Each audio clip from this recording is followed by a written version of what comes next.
The first Passover, Moses went back to Egypt as commanded by God and addressed the Pharaoh in his court. "O Pharaoh, you must free the Israelites. They are God's people. Nobody can tell me what to do.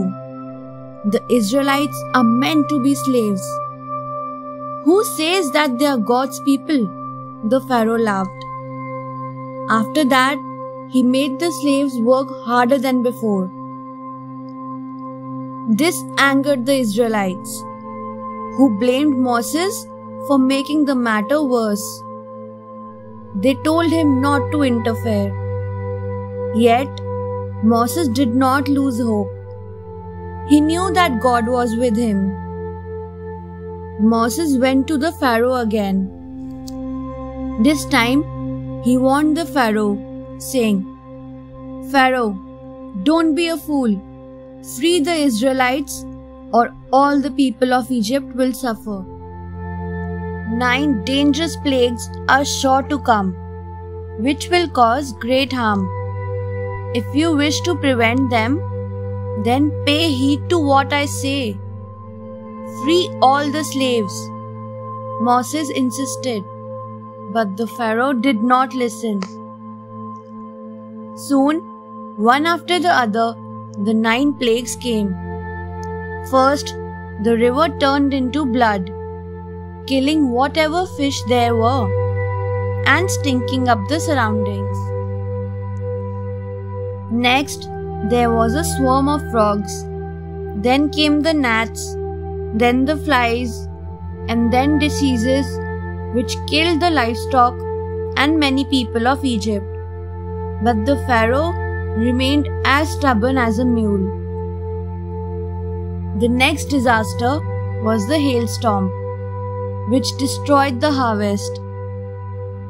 Next were the locusts, which ate every green leaf and covered the sky till it was black. The land had been in darkness for 3 days. The people of Egypt were scared. All the plagues had caused great harm to them. They pleaded with the Pharaoh to free the slaves. Yet, the Pharaoh remained undisturbed as before. The next plague was the worst of all. The angel of death had to take the life of each firstborn child in every house in Egypt.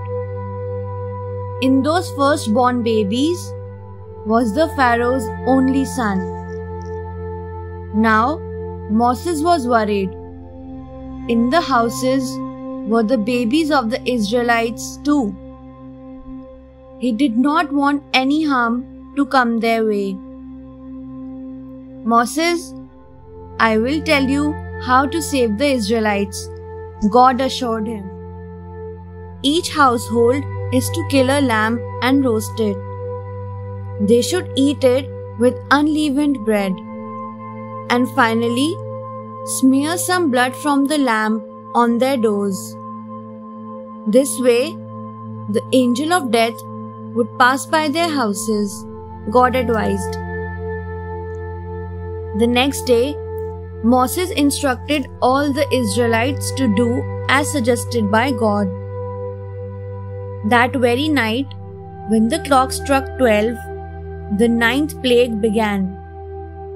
The angel of death passed each house, taking the lives of all the firstborn babies. But the houses which were smeared with blood were spared, just as Moses had promised.